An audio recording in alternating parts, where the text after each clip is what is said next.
Afonso de Toné, da Academia Brasileira, historiador das bandeiras. Em 1494, Portugal e Espanha firmaram o Tratado de Tordesilhas, determinando uma linha meridiana como limite das suas possessões. Neste mapa, a parte branca mostra as terras de Portugal na América do Sul, de acordo com o tratado. D. João III, sucessor de D. Manuel o Venturoso, foi quem encetou a colonização do país. Foi o rei povoador. Em 1526, expulsou os franceses da costa. Em 30, enviou ao Brasil Martim Afonso de Souza, que fundou São Vicente em janeiro de 1532.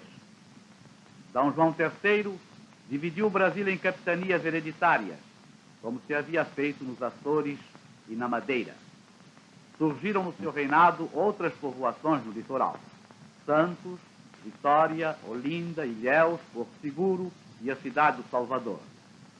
Em 1554, surgia na Planalto a vila de São Paulo do Campo de Piratininga.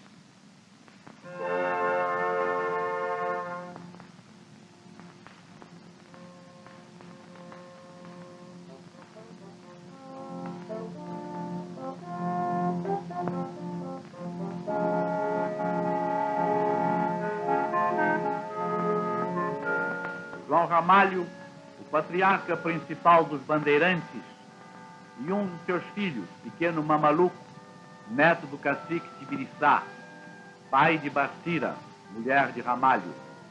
Deve-se a Tibiriçá a proteção da vila de São Paulo em 1562, quando foi atacada pela Confederação dos Tamoios.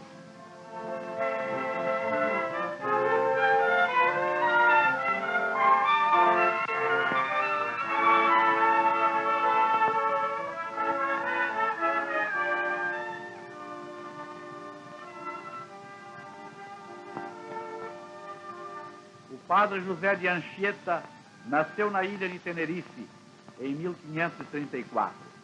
Morreu no Espírito Santo, Relitiba, a 9 de junho de 1597. Formou em Piratininga o terceiro colégio regular do Brasil em 1554.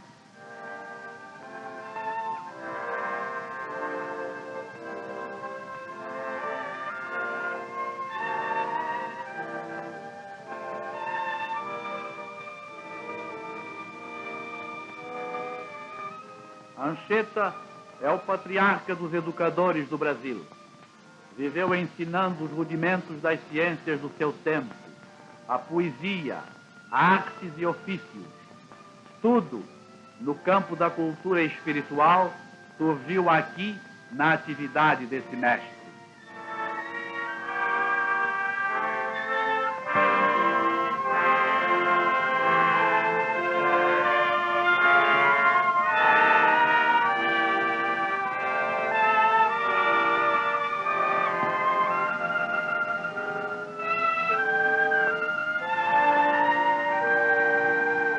Assim apareceu no Planalto o núcleo inicial da civilização do Ocidente nas terras do sul do Brasil.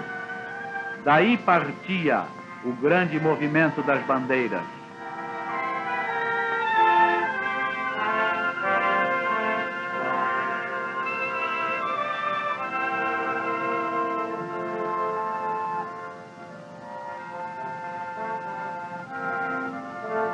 Na areia da praia de Iperoig, quando ficou entre os tamoios como refém, enquanto o padre Manuel da Nóbrega ia a São Paulo ajustar a paz com os portugueses, Anchieta escreveu o seu poema da Virgem.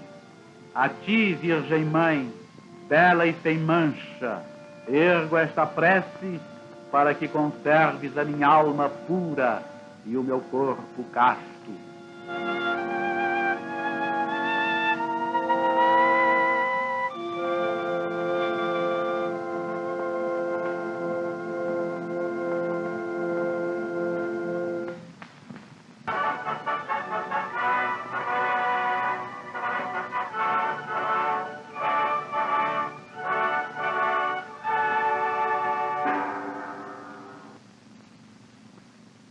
O mestre de campo Antônio Raposo Tavares nasceu em Portugal em 1598.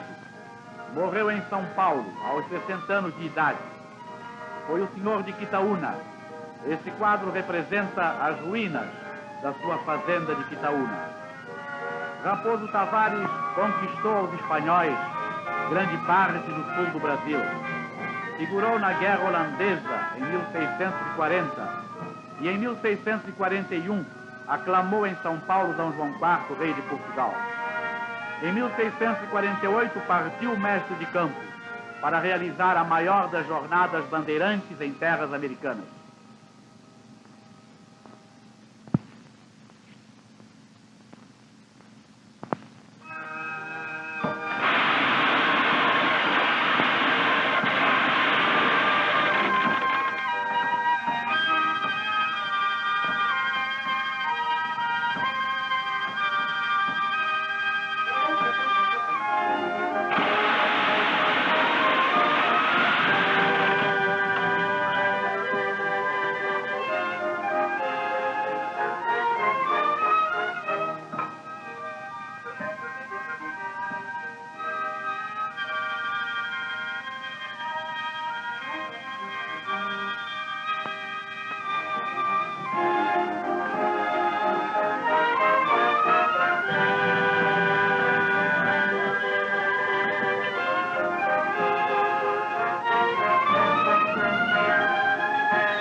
Seguindo o rumo do oeste, atingiu o mestre de campo as cabeceiras do Guaporé.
Antônio Raposo Tavares desceu o rio Madeira até o Amazonas e subiu pelo rio Napo às vizinhanças de Quito.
Desceu depois até a foz do Rio Negro, Antônio Raposo Tavares, e subiu este rio, chegando às terras da Colômbia.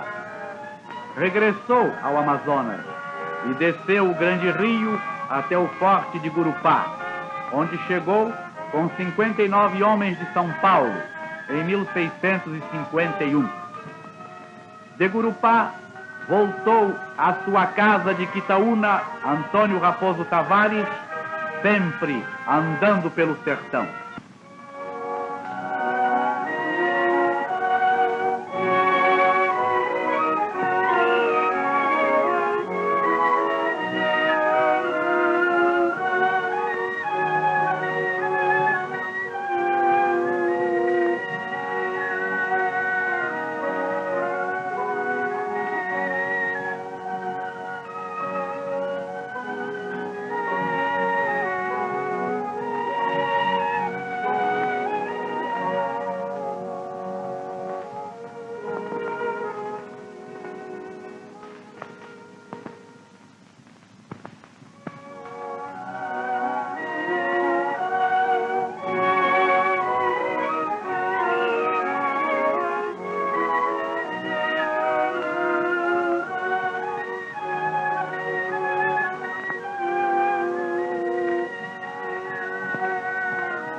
Iguaçu, meu velho Iguaçu, gastei todas as forças, mas deixei o sertão abarcado de ponta a ponta. Com estas pernas,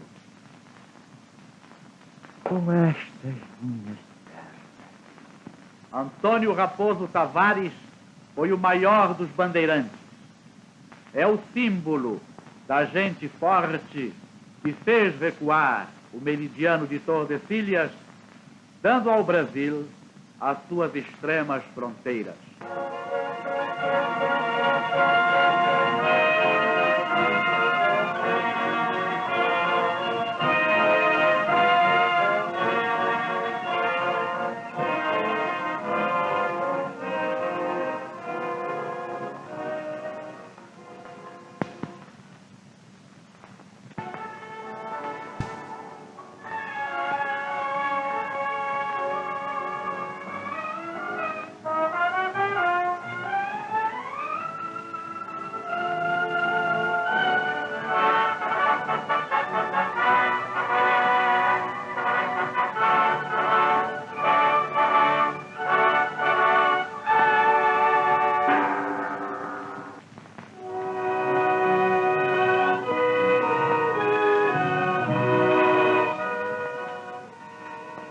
Fernão Dias Paz, natural de São Paulo, aos 65 anos de idade, velho bandeirante, voltou ao sertão em julho de 1674, em busca das esmeraldas.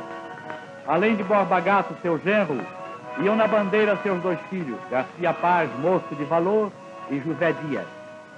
Fernão Dias rumou a tropa na direção do sertão dos índios Cataguases e dos Mapaches, hoje estado de Minas. Passou por Atibaia, Vale do Sapucaí, Rio Grande, Rio das Mortes, Rio das Velhas.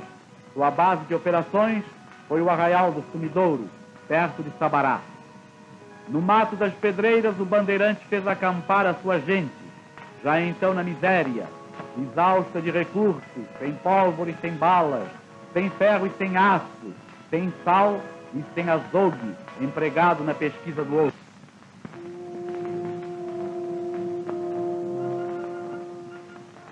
Em São Paulo, a mulher de Fernão Dias, Dona Maria Garcia Rodrigues Betim, 30 anos mais moça que ele, mal soube das aperturas do marido no sertão bruto, vendeu a prata e o ouro que restavam de sua casa, enviando recursos à bandeira para que o grande chefe conseguisse uma ação em que estava empenhada a sua honra e o seu nome.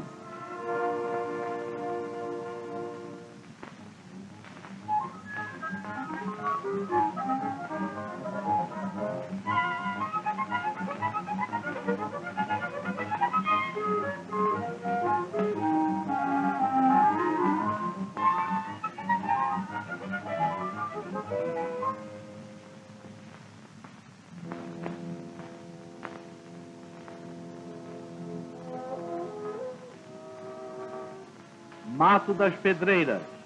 Naquele mato havia muita pedraria fuzilante.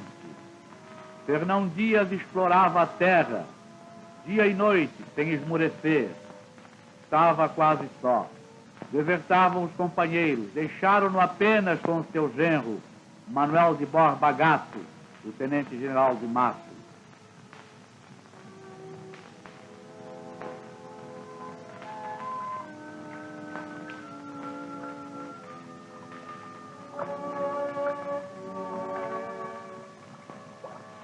Garcia Paz, moço de valor, filho do bandeirante.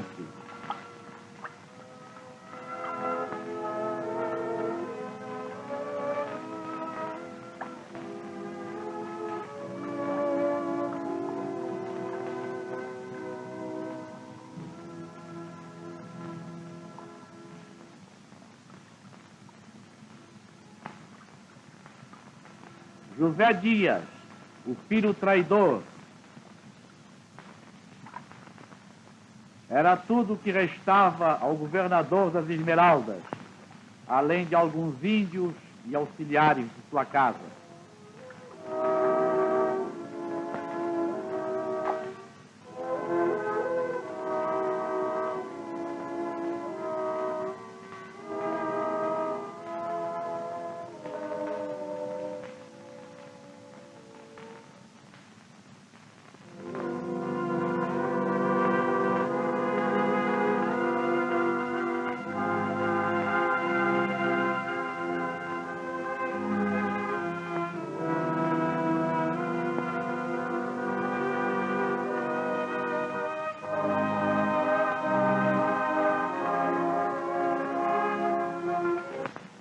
traíra na bandeira o horror do mar. Não havia mais ali quem quisesse ir para a frente e seguia a deserção. Matias Cardoso primeiro, daí por diante, Antônio Prado da Cunha, o velho Manuel da Costa com os peões, o capitão Manuel de Góes, João Bernal e até Baltazar da Veiga, Belchor da Cunha, depois os dois frades, o carmelita e o franciscano.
E o sofrimento do chefe continuava.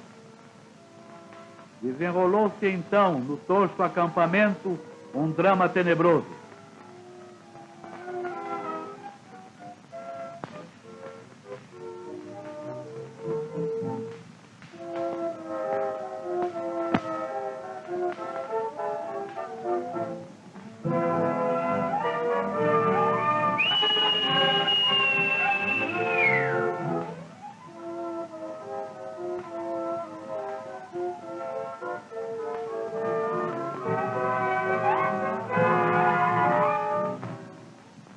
Desesperado pelas privações, José Dias tramou a morte do bandeirante.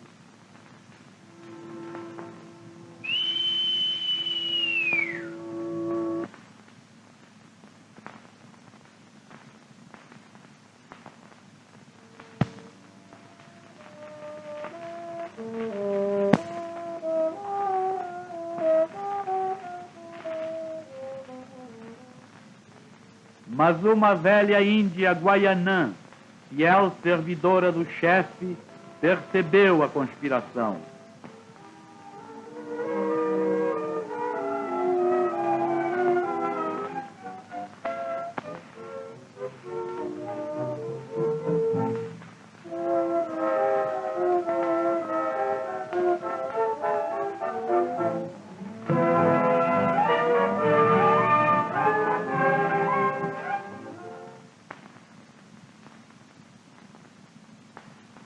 E o chefe ordenou: Borba Gato, Garcia Paz, Zé Dias é meu filho.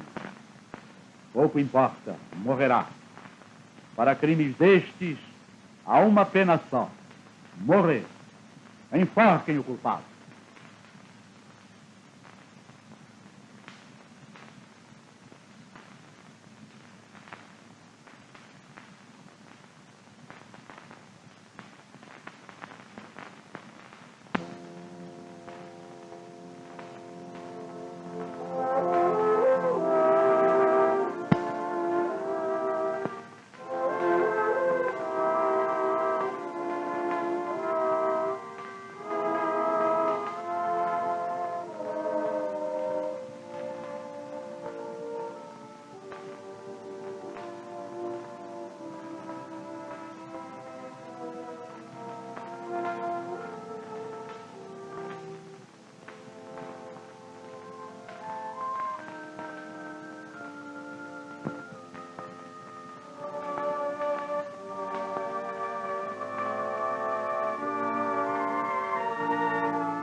Chegam de São Paulo os recursos enviados por Dona Maria Betim e mais este recado heróico.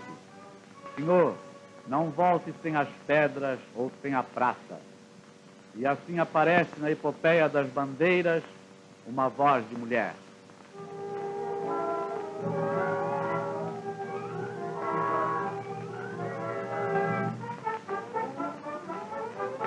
Fernão Dias levantou acampamento. Mais uma vez o pequeno bando é arrastado pelo desbravador inquebrantável.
Fernão Dias prosseguiu na devassa dos cerros do sertão dos Mapachos e descobre por aqueles mataréus bravos a lagoa de Vapabutu.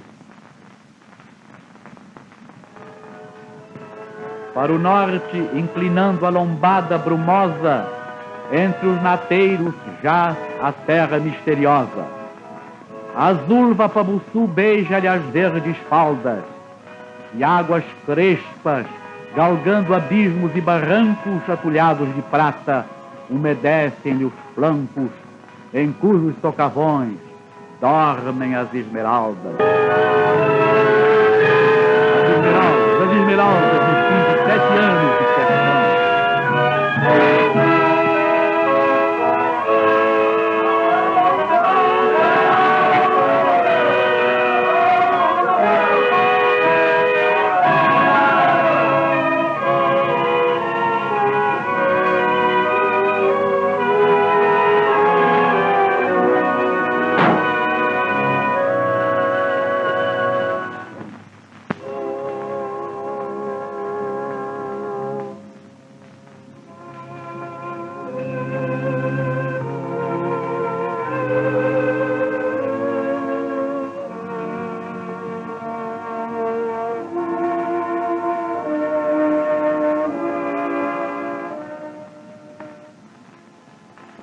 Mas a lagoa de Vapabutu, a lagoa dormente e verde, não tinha só pedras verdes, dava também febres traiçoeiras, a terçã, a carneirada.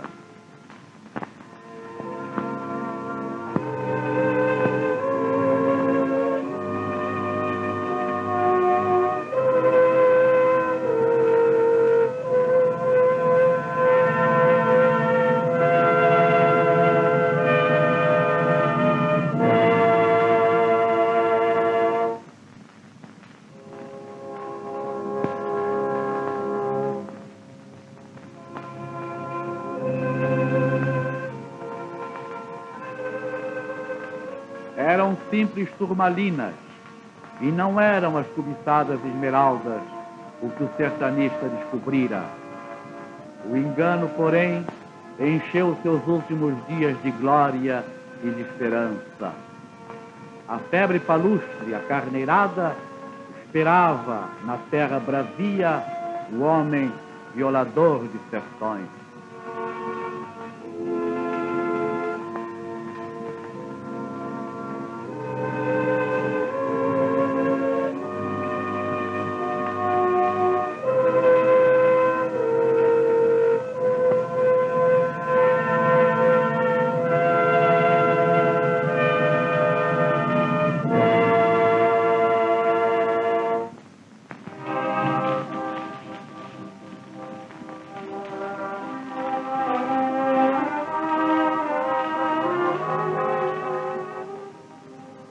Fernão Dias Paz Leme agoniza. Um lamento chora longo a rolar na longa voz do vento.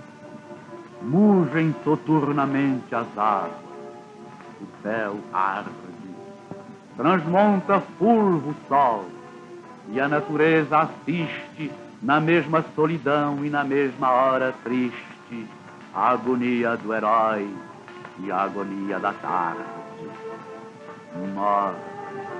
Morrem-te às mãos as pedras desejadas, desfeitas como um sonho e em lodo desmanchadas. Que importa? Dorme em paz que o teu labor é findo. Nos campos, no pendor das montanhas fragosas, como um grande colar de esmeraldas gloriosas, as tuas povoações se estenderão fulgindo. Nesse louco vagar, nessa marcha perdida, tu foste como o sol, uma fonte de vida. Cada passada tua era um caminho aberto. Cada pouso mudado, uma nova conquista. E enquanto ias sonhando teu sonho egoísta, teu pé, como de um deus, fecundava o deserto.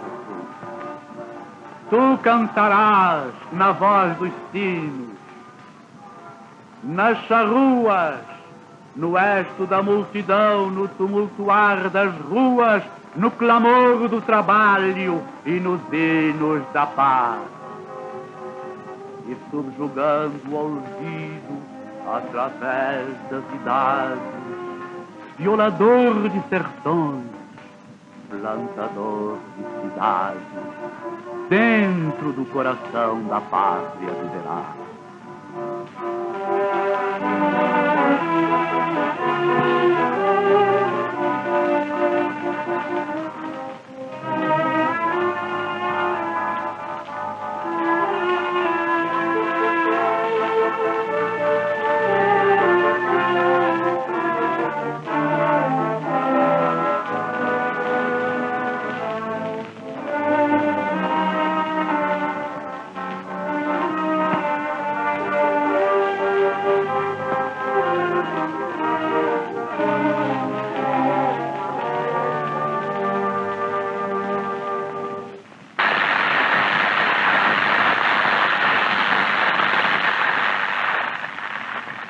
Sobre a sepultura do governador das Esmeraldas ardeu uma fogueira. A chama iluminou o sertão dias e noites. Um símbolo vigoroso, o ardor com que os brasilianos, através das gerações, têm continuado a desbravar a sua terra para conhecê-la e amá-la cada vez mais.